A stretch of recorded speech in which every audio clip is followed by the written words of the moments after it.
A ideia de fatalidade se inscreveu na cultura ocidental em grande parte através da tradição grega. Contra os desígnios dos deuses, o homem nada podia fazer a não ser contemplar impotente o que lhe havia sido destinado. Neste contexto, tentar agir contra o destino era colocar-se contra uma certa ordem natural, inalterável em princípio e diante da qual restava apenas ao homem revoltar-se inutilmente. Mas no seio da própria cultura grega surge uma possibilidade do homem se apropriar do próprio destino. Aos poucos, os gregos foram abandonando a ideia de um destino inalterável e passaram a reconhecer na ação um meio de conduzir, pelo menos em parte, o próprio destino. Baseando-se nos elementos da tragédia grega, nosso convidado de hoje, o professor de literatura grega Antônio Medina Rodrigues, fala sobre o tema Agir contra o Destino. Este programa faz parte da série Ação, o Medo, a Incerteza e a Dor, sob a curadoria de Renato Janine Ribeiro. Fique agora com o nosso Café Filosófico.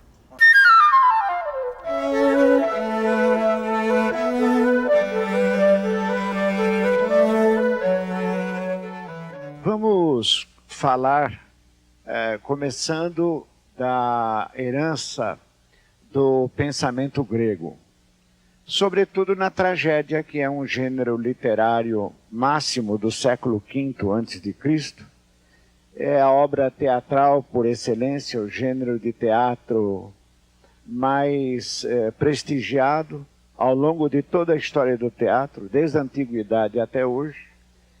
E também porque na tragédia estão os elementos centrais da nossa conversa.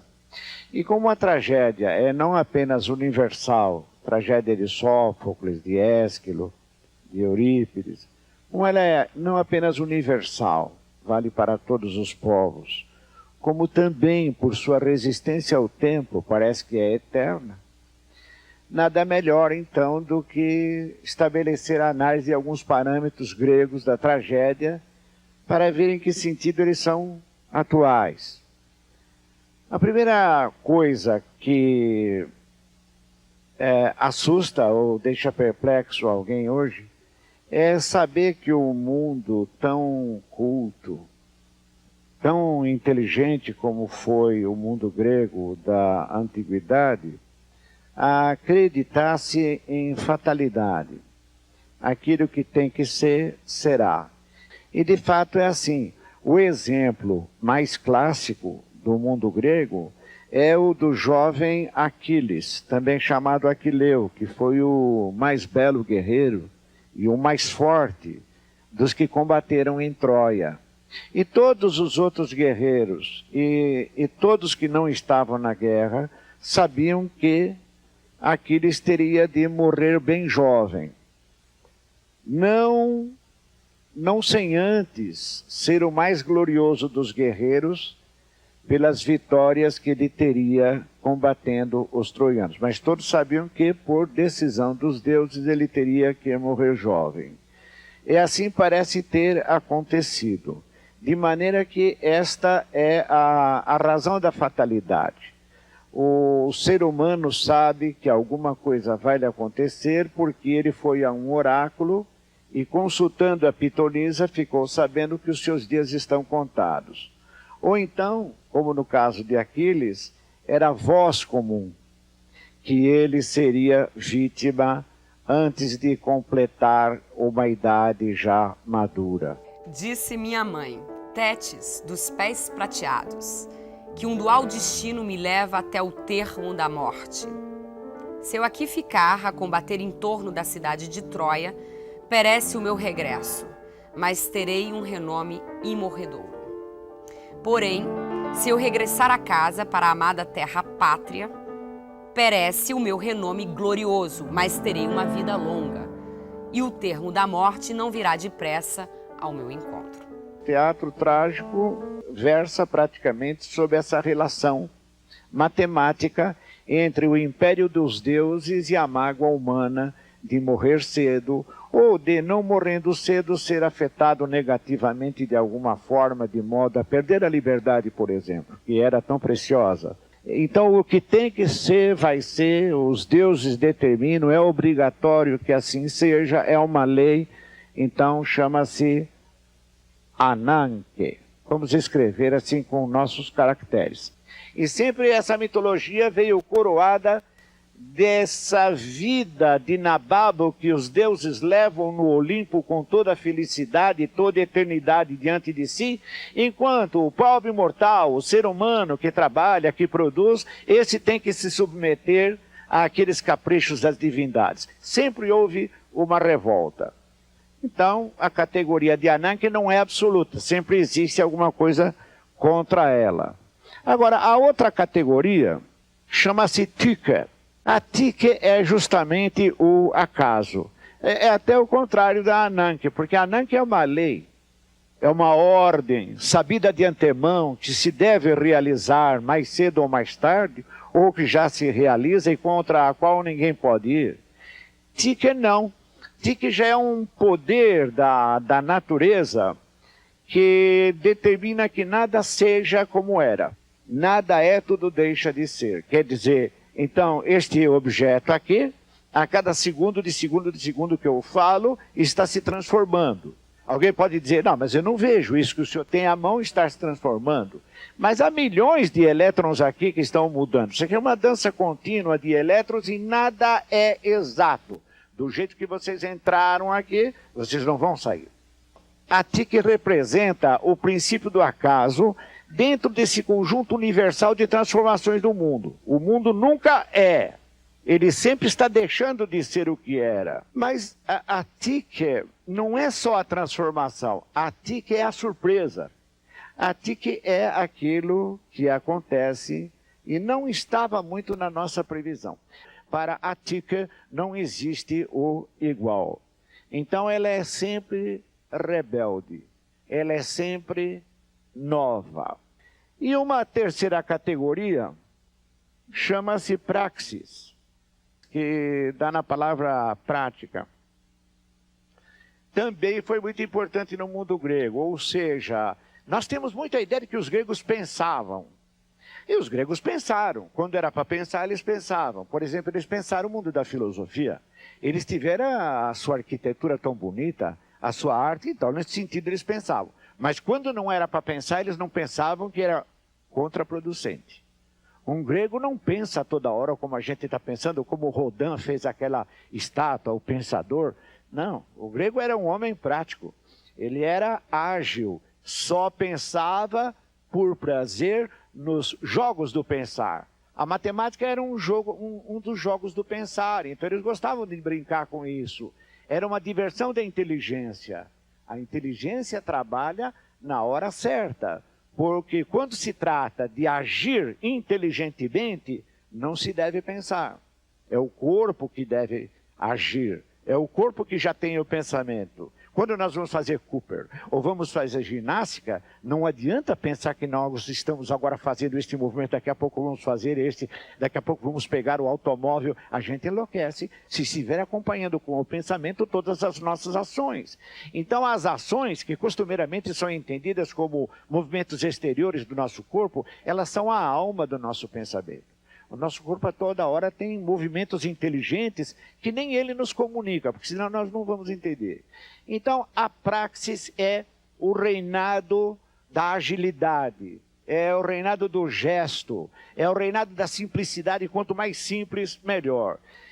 Esse princípio pragmático da praxis faz com que certas pessoas digam isso, não respondo perguntas, eu mostro os meus trabalhos. Ou se você quiser, vá no meu ateliê, veja o que eu faço com o pincel ou com as minhas máquinas, mas não tem sentido eu ficar falando sobre isso, porque não é verdade. O que eu falaria sobre isso não é verdade, é mais verdade me ver fazendo essas coisas. A verdade está na ação. A verdade não está no pensamento. E isto para o grego era para fazer a toda hora. Mesmo o próprio Sócrates, que era um pensador, um filósofo, ele raciocinava praticamente, não era um sonhador. Então nós temos Ananke, Tyche e Praxis. E o papel dos deuses? Não, o papel dos deuses fica sobretudo na Ananke, naquilo que deve acontecer, naquilo que deve ser feito. Agora, Quando acontecia alguma coisa trágica, seja na Ilíada, seja na Odisseia, seja no teatro grego, sempre se dizia que eram os deuses que fizeram. Então era entendido a posteriori como um processo de Anan, que os deuses quiseram que se fizesse assim. Mas às vezes eles não sabiam, por essa onda pré-estabelecida na boca do povo, que aquilo tinha de acontecer. Ninguém estava prevendo que ia acontecer aquela desgraça ou aquela grande felicidade. Mas como aconteceu, a quem atribuir, senão aos deuses. Então, esses efeitos de Tyche também eram atribuídos muitas vezes aos deuses, os que eram para o bem e os que eram para o mal. Mas o grego reconhecia muito bem que Tyche muitas vezes não tinha nada a ver com os deuses. Tyche tinha que ver com aquela sondagem da vida, com aquela garra de se enfrentar os mares e de aprender. Nem sempre Tyche tinha que ver. Tyche precisava muito da praxis, de mexer, de lidar. E foi assim, mexendo, lidando, procurando dominar os acasos, que os gregos lentamente foram se afastando um pouco da mitologia, isso lá pelo século VII a.C., e foram observando a natureza e tentaram encontrar modelos de vida fora do modelo religioso. Porque a alma grega gostava muito da liberdade, e o modelo religioso tinha uma certa asfixia em relação a essa liberdade. Então esse mundo grego começa a se encontrar com a natureza e a querer beber da natureza todos os tipos de anfetamina que a natureza poderia projetar neles. Então eles começam uma vida embriagante e que fez com que aparecesse, como havia condições, apareceu na Grécia um deus que não era grego. Um deus que vinha mais ou menos do nordeste da Grécia e talvez tivesse vindo do Oriente, ou talvez tivesse chegado ao nordeste da Grécia através da ilha de Creta, que teve uma grande civilização. Esse deus chamava-se Dioniso. E esse deus era diferente dos deuses olímpicos, que já eram a essa altura mais ou menos burocráticos. Ficaram no Olimpo e de lá mandavam os seus desejos se converterem em leis entre os homens. O Dioniso não. Ele veio para se envolver com as pessoas. Deus da fertilidade e da alegria, e que através do vinho possibilitava ao homem o êxtase divino, Dionísio era um deus diferente. Filho de Zeus e da mortal Semele, ele habitava entre os homens e trazia uma mensagem libertadora: celebrar a vida para além de um destino determinado. Neste sentido, as orgias e rituais dionisíacos propõem uma libertação do homem das dores da vida cotidiana pela exacerbação dos sentidos e o transe místico. O deus Dioniso, que também foi chamado deus Baco, era o deus das mulheres. Por exemplo, existe uma peça de Eurípides chamada As Bacantes, em que o deus Dioniso chega da Trácia e grita para todas as mulheres acompanhá-lo. E ele tem uma penetração muito grande na sensibilidade feminina. As mulheres abandonam o fogão, casa, cozinha e saem todas desesperadamente atrás do deus Dionísio e vão se embebedar com ele no mato, vão rolar na selva, vão beber mel e vão misturar leite com mel, e vão pegar porcos, cabritos e vão arrebentar esses porcos e cabritos, puxar pelas pernas e comer aquele sangue, beber aquele sangue cru, aquela carne crua.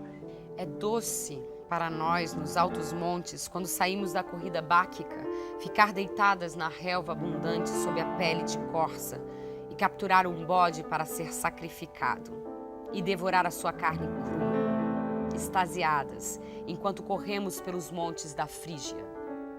Ou então, nos montes lídios, levadas por Brômio, gritemos todas: Evoé, Evoé. O chão regurgita de leite e regurgita de vinho embriagador, e mais ainda, satura-se do néctar das abelhas. Desse chão impregnado também sobe, como um vapor, o raro incenso sírio, e Baco, erguendo a tocha flamejante, feita de pinho e amarrada ao tirso, corre e se agita e traz de volta aos coros inúmeras devotas desgarradas. Então o Dionísio é o deus das mulheres, é o deus do vinho, é o deus dos elementos líquidos, e ele traz a orgia, que é um tipo de cultual que era desconhecido na Grécia. Eram aquelas festas em que os indivíduos completamente nus, as mulheres, faziam todo tipo de farra possível, e aí conseguiam o êxtase, o esplendor da felicidade contra a vida cotidiana. Essa ideia da felicidade contra o ranço da vida cotidiana é que criou o espírito da liberdade do Ocidente. Foi o primeiro grito de liberdade do Ocidente, mas liberdade de viver, e viver a toda, de viver o seu destino. Aí surge a ideia de destino, no seio de uma tragédia grega chamada As Bacantes. A ideia de destino aí aparece pela primeira vez como opção por uma vida sem ananque, sem obrigações. Ninguém vai me obrigar a nada, eu sou louco, eu vou fazer o que eu quiser, porque este é o meu signo.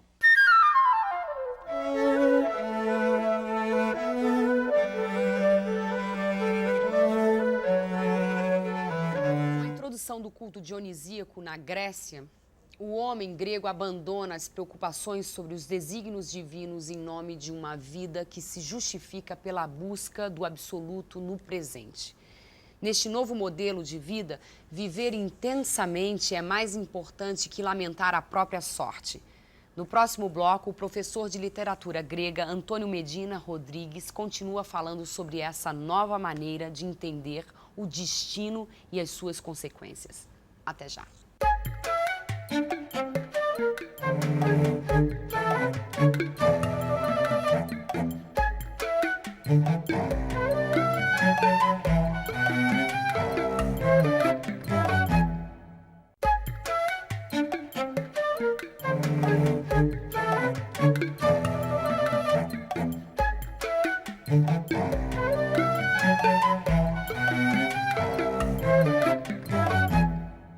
A maneira como assumimos nosso destino determina nossas ações. A transformação do pensamento religioso ocorrida na Grécia Antiga, por exemplo, revelou que a relação dos homens com o destino pode ir além da submissão.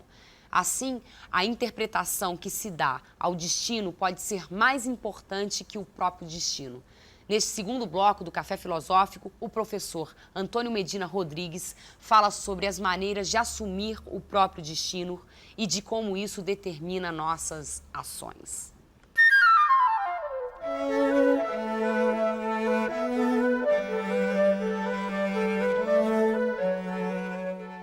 Então, aí começa a ideia o seguinte: vale a pena a gente viver radicalmente se isto dá um rendimento estético, emocional, se isto nos traz o absoluto?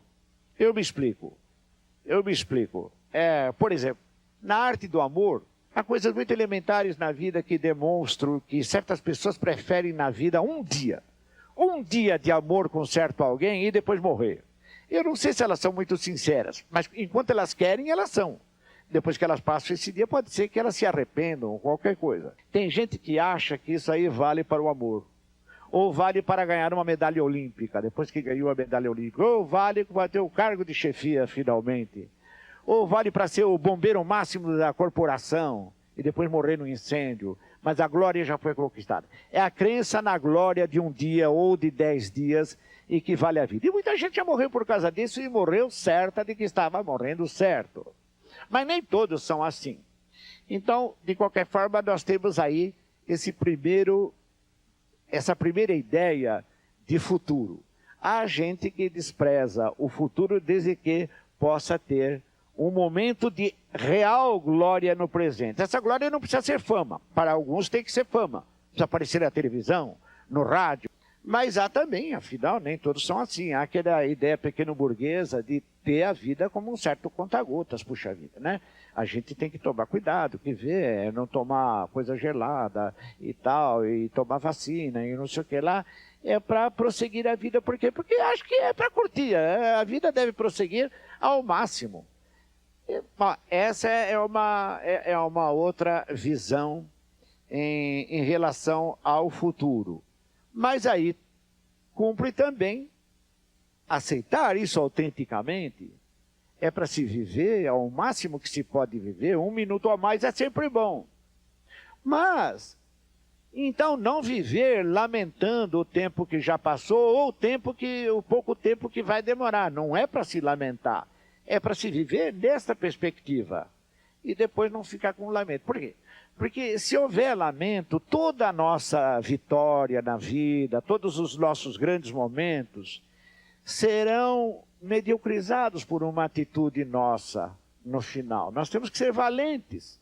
À medida que o tempo passa, temos que ser valentes. Não podemos estragar a nossa biografia sentimental com covardias quando vamos enfrentar o absoluto, quando vamos enfrentar o desconhecido.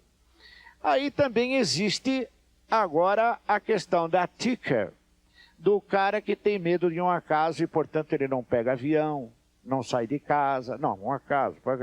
Essa é uma atitude ignorante que os gregos sempre combateram, porque o indivíduo, por acaso, pode acontecer qualquer coisa horrível para ele dentro da casa dele.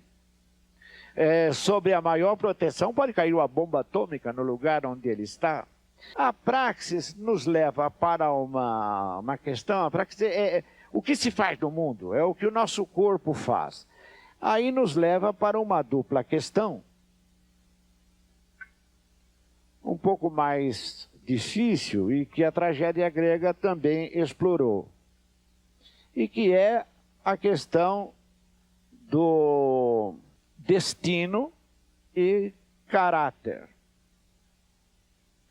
O caráter sendo aquilo que a gente é, mais intimamente, e o destino sendo aquilo que a gente vem a ser a toda hora.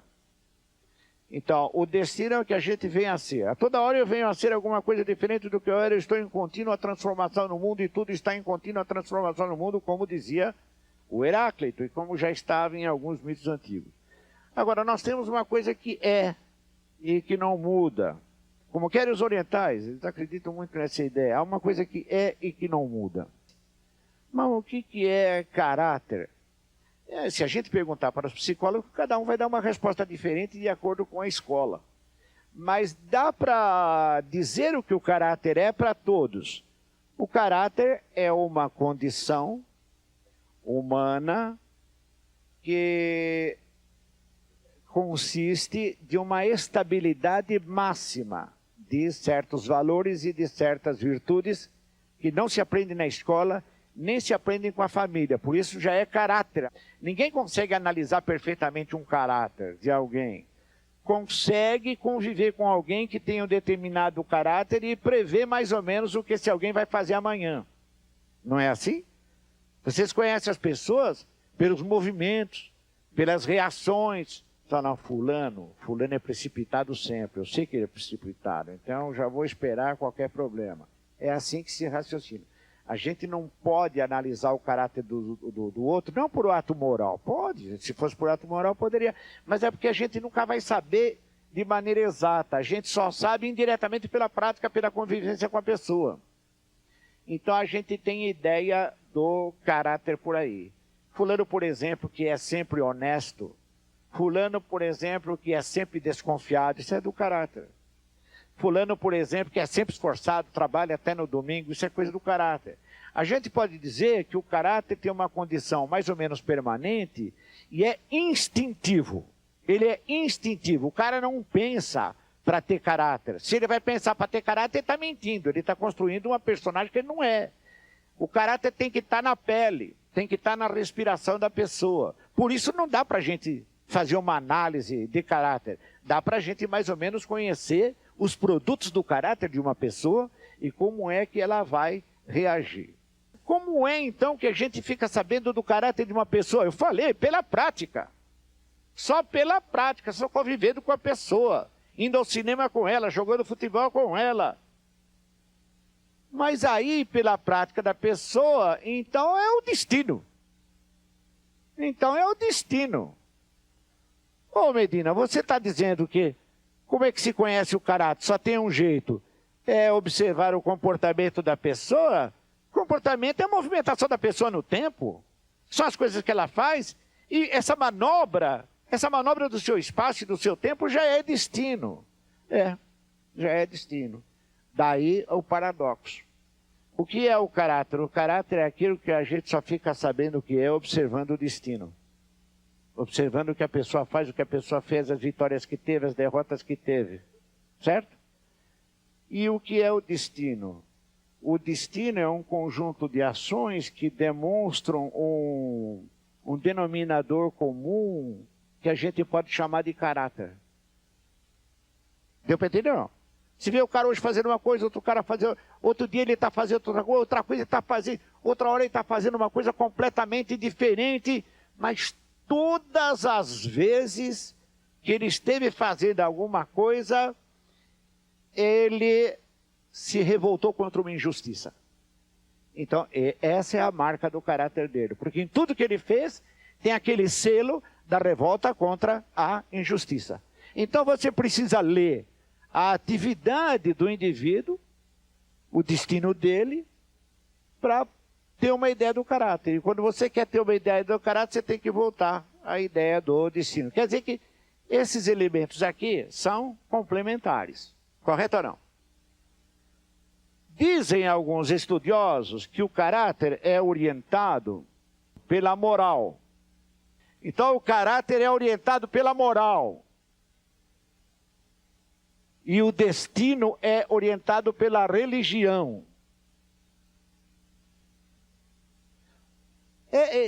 Que ideologia é essa que está no mundo grego? O caráter tem uma pauta que parece governada pela moral. E o destino parece governado pela religião. Mas por quê? Por que o caráter não pode ser religioso? E por que a moral não pode ser relativa ao destino? É que, no caso do caráter, se imagina que ele tenha uma base. Fulano é bom, ou é mau, isso é caráter. Fulano é invejoso, o outro é egoísta, isso é caráter. E tem sempre um fundo moral. Parece que existe um fundo moral, o que se deve fazer e o que não se deve fazer, como duas grandes regras, dando base ao caráter de todos nós. Então, haveria no caráter um fundo moral sempre. E no destino haveria religião. Agora, está mais difícil. Por que religião no destino? Vamos lá. Você faz uma porção de coisa, você vê alguma coisa de religiosa no seu destino? Você faz isso aqui na manhã e tal. Hein? Você não vê nada de religioso? Bom, mas por exemplo, às vezes você pode parar numa esquina, ver alguma coisa acontecendo e você fala, não tem cabimento. Oh, meu Deus, por que acontece isso? Não é? Então é. Não é verdade? Ou você tem a sua mulher e um dia se despreza e você arranja uma garota dessas que se apaixonam por um homem na nossa idade?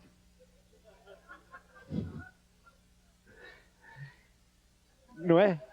E aí um dia essa garota fala assim para você, você dorme muito cedo, eu quero ir para o cinema, me leva para o cinema. Ela grita com você e você fala assim, meu Deus, o que eu fui fazer? Eu troquei a minha véia por essa coisa rampeira aqui, não sei o que lá e tal. Quer dizer, então Deus sempre aparece mais ou menos inconscientemente, mas Ele está na nossa esteira. Você um dia você se senta e fala, mas o que foi que eu fiz? Que pecado que eu cometi? Aí o cara fala, não, mas você não tem religião, como é que você está falando que é seu pecado? É que você é superior a você mesmo. E sempre você acaba pegando pedaços dessa grande transcendência que forma a sabedoria religiosa dos homens. Então tem religião em tudo que a gente faz. Não precisa ser católico, não precisa ser espírita, não precisa ser religião codificada, nenhuma, mas que há alguma coisa, quando nós respiramos e sentimos que ignoramos porque estamos respirando, estamos aqui, nós temos que aceitar alguma coisa pelo menos superior a nós e que de alguma forma é o lugar ideal para onde nós vamos, porque senão vamos para o Hades dos gregos, vamos para o inferno, vamos para o fim. Então, de fato, o destino tem uma coisa de religioso. O Ayrton Senna, 2 semanas antes de morrer, não estava legal. A gente via nas entrevistas, alguma coisa estava sombria. E ele morreu no auge da sua glória. Essa morte fez parte do seu destino. Desde o começo estava no seu destino, no seu modo de enfrentar o perigo, já por escolher essas profissões. de piloto de Fórmula 1, ou de toureiro, ou de bombeiro, já está no destino buscar o perigo e uma morte gloriosa. E isto é religioso, o destino tem sempre este elemento religioso. Fala, mas meu tio é ateu. Sim, ele tem consciência de que ele é ateu, mas ele não tem alma de ateu. Ele não tem instinto de ateu, porque nós somos humanos. E todos os povos do mundo são religiosos, não há uma única exceção a isso. Então não há por que não considerar a religião como tendo o seu ponto, o seu ponto final, a sua processualística também, ela está dentro do destino, está dentro do nosso destino.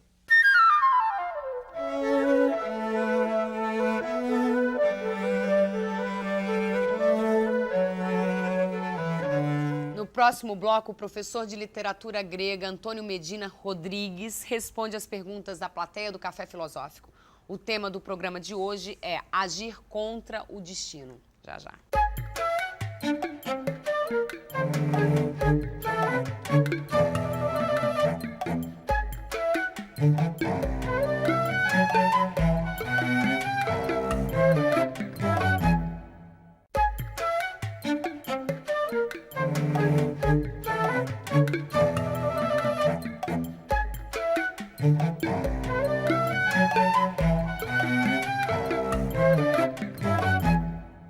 Agora, nosso convidado de hoje, o professor Antônio Medina, conversa com a plateia do Café Filosófico.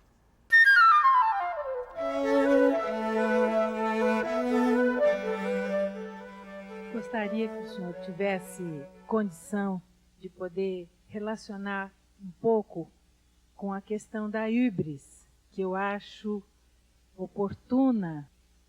Bom, a híbris é uma categoria também da cultura grega. Ela caberia nessa categoria da ananke e na categoria da praxis. Ela é uma categoria que pode ser abrangida por duas. A híbris, vamos pronunciar a palavra híbris? Híbris. Bom, muita gente entende híbris, essa palavra deu origem ao português, por exemplo, híbrido, hibridismo, né? Híbris em grego é uma palavra quase religiosa e que significa excesso, descomedimento.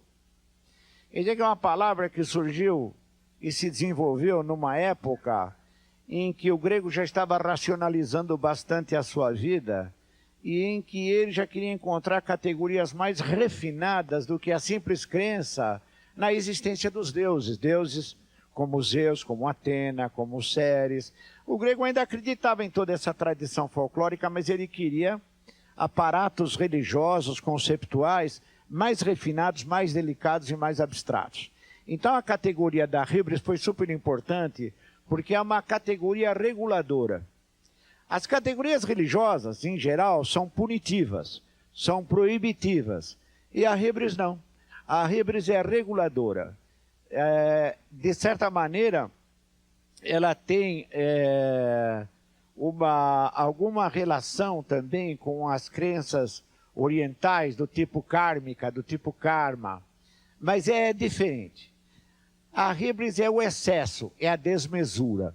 Quando você, no exercício de uma função humana, se desmede, quando você excede aquilo que de alguma forma é o racional, é o normal você fazer, você quer fazer o anormal, você quer fazer o super isto ou o super aquilo, ou então você quer fazer a negação de tudo. Quando você radicaliza um determinado processo, então você cai na híbris. Todos os erros na tragédia grega são devidos à híbris. O erro na tragédia grega chama-se hamartia, mas é erro local. Um erro cometido, por exemplo, o pai, na peça Hipólito do Eurípides, o pai espanca o filho, bate no filho, e o filho, em função disso, sai no carro, no seu coche, e acaba morrendo, em virtude dessa desilusão que tivera com o pai. Então isto foi uma hamartia, porque foi um erro, e foi híbris porque foi um excesso. De maneira que o ideal que está por baixo dessa ironia da híbris é procure ser comedido. Procure fazer sempre aquilo que é da sua esfera de competência e de dignidade. Não queira demais, porque querer demais é ir contra a própria natureza. Então, você acaba caindo na hubris. Existe um verbo que é hybristai. Hybristai é cair na hubris. Ser tirânico, ser invejoso demais, ou querer superar os deuses em inteligência, como fez Prometeu, que era também um titã, e ele desafiou os Zeus, que ia ser mais inteligente. Então isso aí é hubris. Cometer uma hubris é exagerar numa determinada competência que tenha importância para os seres que estão conosco vivendo. E os deuses não punem. Quando há o caso de hubris, os deuses não punem diretamente. Não. A hubris é que se volta contra o próprio indivíduo que cometeu o exagero. Então Édipo dormiu com a mãe e matou o pai. Isso aí foi erro.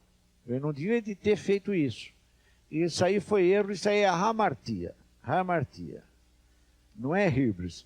Hubris ele cometeu quando ele sentiu os primeiros sinais de que ele poderia ter sido o criminoso, matado o pai, e ele poderia ter casado com sua mãe Jocasta. Quando ele começou a sentir isso, ele começou a investigar as pessoas com arrogância. Investigou Tiresias, chamou o Tiresias, imagina o Tiresias, um homem sábio, chamou de mentiroso, de falso. Ele foi arrogante, e por essa arrogância, num rei, só se pode estar cometendo hubris. Um rei não pode, um rei tem que dirigir, um rei tem que ter imparcialidade. E tudo que ele fez, sacrificar as pessoas, e ir até o fim acreditando que não era ele que tinha feito aquilo. É como se fosse um detetive que está buscando um criminoso, o criminoso é ele. Então isso aí é a maior hubris que pode haver, e ele só podia ser punido por sua burrice. Então ele foi ferido nos olhos, ele ficou cego, ele se feriu nos olhos com seu cinturão. Ficou cego. E o mais belo dessa peça é que ele diz chorando ao Creonte: eu quis mesmo ficar cego para não mais ser enganado pelas aparências. Só na Grécia se pode dizer uma coisa dessa. Eu quis ficar cego para nunca mais ser enganado pelas aparências. E é verdadeiramente a grande hubris dele. Ele foi enganado pelas aparências dele sobre ele mesmo. Ele se achava um herói. Ele podia ter procurado saber a verdade de maneira mais fácil e depois buscado a punição dos deuses. Então isso aí é hubris. Correto ou não? Então a hubris não é determinada diretamente pelo Deus. E eu tinha falado em Walter Benjamin. Ele diz que a hubris que aparece na tragédia grega foi o único momento em que o ser humano foi absolutamente livre e corajoso e assumiu o seu destino com todas as consequências que ele poderia ter. Por que isso? Eu quero saber que negócio é esse que parece religião e que te cobra e que não tem nenhum Deus atrás, e que o Benjamin diz que é o único momento em que o ser humano realmente enfrentou a tragédia, realmente mostrou isso. O ser humano enfrentando o seu destino de maneira cabal. Todo herói trágico, não herói épico, que é medroso, mas todo herói trágico, ele olha para os deuses com uma certa raiva. Ele é como se ele dissesse: sim, senhores deuses, os senhores estão me punindo. Eu não entendo por quê. Eu gostaria de saber porque a nossa inteligência humana não é tão pequena assim.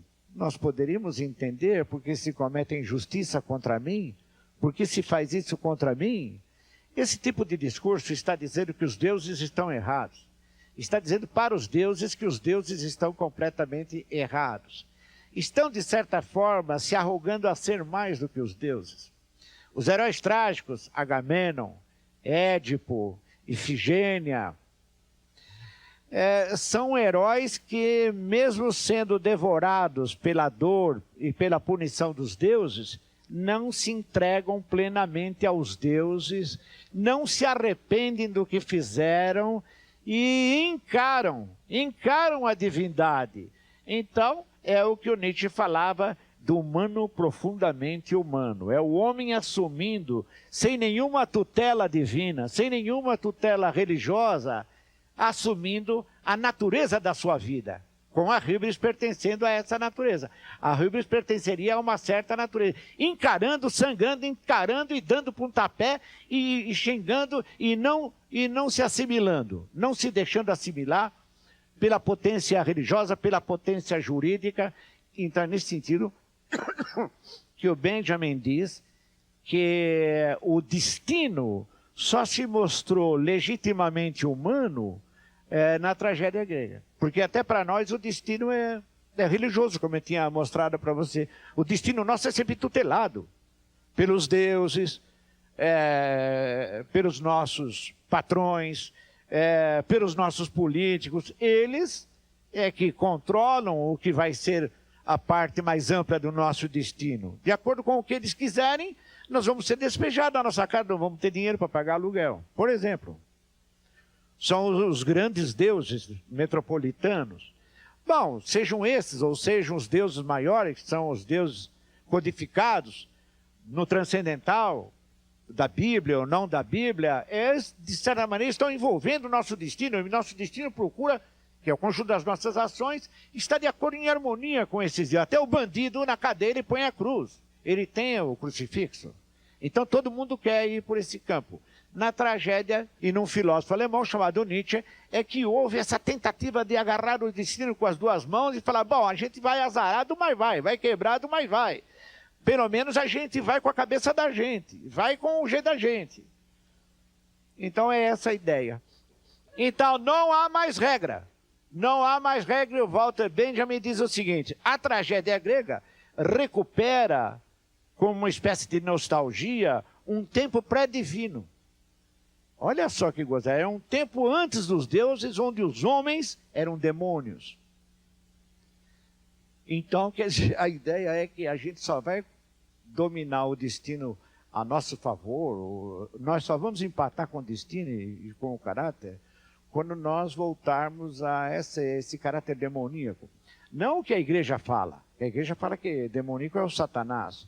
Não, demônio não é isso. Demônio é o santo que baixa na gente, numa festa, a gente está bem. Então é o santo que baixa. Ou a gente quer sexo, baixa o demônio do sexo que quer comer todo mundo. Então, o demônio é isso, não é o Satanás rabudo, chifrudo, o demônio do João Guimarães Rosa, no Grande Sertão Veredas. Não é isso. O demônio é a gente não ter mais formalidade. É a gente virar naquilo que diz o Drummond, na nudez, a nudez absoluta, o envolvimento total, sem medo de qualquer pecado, sem medo de nada, e se vier qualquer coisa que se dane. Então essa finalmente é a ideia que o Walter Benjamin acaba dando do destino, e do cara fala, aí ele fala assim no ensaio dele, o destino não tem nada a ver com os deuses, está claro. E o caráter não tem nada a ver com a moral. O caráter passa a ser a índole, entendeu? Passa a ser a índole. A marca? Marca, exatamente. Não, eu queria dizer o seguinte, se há possibilidade de comentar sobre a contingência do ser em movimento em relação ao destino que está sendo colocado, porque parece que o ser humano utiliza o termo destino para qualificar vamos dizer, em relação à ignorância que ele tem dos fenômenos que acontecem. Então, a contingência do ser em movimento parece que seria algo que explicaria muita coisa sem que a gente precisasse lançar a mão do divino. Só existe uma possibilidade de se abandonar a preocupação com o destino, da forma como normalmente ela ocorre, sob a forma da apreensão por uma futura falta de dinheiro, ou por uma doença que não se possa evitar. Só existe uma possibilidade nos parâmetros em que você mencionou, que é a contingência do ser em movimento. O que é contingência? É a tica. A contingência é aquela renovação multifária dos instantes, tudo muda a toda hora. Bom, isso é a contingência, é o conjunto desses acasos, que são tudo que há no mundo. do ser em movimento, é um movimento contínuo. É o movimento do tempo, é o movimento da matéria. Bom, se a pessoa pensa nesse movimento, se a pessoa pensa nessas contingências, ela só pode ter angst, né? Ela só pode ter, uma categoria da filosofia moderna, angst é o medo, a angústia. A filosofia existencial se baseia nesse conceito do Heidegger, angst. Daí até a palavra angústia é da mesma raiz que angst. Então a pessoa que pensa nessas coisas que você falou, se preocupa com a contingência, o movimento, tudo, entra na grande esfera da angst, ou seja, de uma ansiedade. Ela está voltada para esta ansiedade. Parte da vida dela, parte do tempo dela, é pensar na sua precária condição de existência. E mesmo se ela fosse rica e tivesse todas as condições de viver bem, ela com angst não viveria bem. E diz o Heidegger que a pessoa que tem angst, e que seja por razões autênticas, de achar que esta vida é muito precária, que nós nascemos sem pedir e morreremos sem querer, que tudo isto, dando angst, nada mais está mostrando do que nossa autenticidade. Nós seremos autênticos seres humanos à medida que a gente carregar diariamente essa náusea de ver que todo mundo é besta, só nós é que estamos aqui sofrendo pela humanidade inteira, sabendo que a vida é fugaz, que o mundo é nada, que dá vontade de vomitar até toda hora na cabeça dos executivos. Quer dizer, essa é a coisa do angst. E que é mais ou menos advinda do que você disse, a contingência do ser em movimento, e que dá no destino, porque você também pensa o destino. Essa filosofia chamada existencialismo, ela pensa muito na ideia do destino. O destino do homem é o quê? É um ser para a morte. E ele tem que pensar diariamente que ele é um ser para a morte, mas isto não é, isso não é autêntico, que eu tenha que pensar diariamente que o meu ser, eu sei que eu sou um ser para a morte, mas ninguém me obriga a perder a minha liberdade pensando nesse negócio. A coisa mais essencial e mais bela que o homem tem é a liberdade. Então por que eu vou ter que pensar na minha verdade fundamental? A verdade não é mais importante que a minha liberdade. Então eu não quero saber de pensar nessas coisas. Então o que eu faço? Eu mergulho no presente. Eu mergulho no presente e toco a vida só da base de agora. Toda a minha vida vai ser um agora e eu vou render homenagem a todo momento. Eu não vou ficar pensando no que Dom Pedro não fez, eu não vou ficar pensando no que vai acontecer, se vai cair uma bomba atômica, eu vou pensar só agora, depois, o passarinho quer alpiste, eu vou dar alpiste para o passarinho. O filósofo vai olhar e falar, que homem superficial. Enquanto eu estou pensando em dar alpiste para o passarinho, não tem nada, você vai dar alpiste para o passarinho, né? Regar o jardim, lavar o carro, ou ler Immanuel Kant, dá tudo na mesma quando se trata de ser feliz no presente. Vale tudo, não é? Vale tudo. Então, a única coisa é mergulhar no presente, porque no presente não há passado e nem há futuro. É o único tempo em que nós estamos vivos. É o presente. Então, essa é a resposta que eu dou ao que você perguntou. É a vida mais pragmática possível, que não seja uma vida utilitarista voltada para o presente. Ainda que estejamos sujeitos às determinações do destino, isso não significa que devamos fazer dessas determinações uma prisão. Agir contra o destino não quer dizer colocar-se contra ele, mas viver o presente para além de um destino determinado. Só assim o homem assume a sua real natureza, que é ser livre. E assim terminamos mais um Café Filosófico da série Ação, o Medo, a Incerteza e a Dor. O convidado de hoje, o professor de literatura grega, Antônio Medina Rodrigues, falou sobre o tema Agir contra o Destino. Até mais.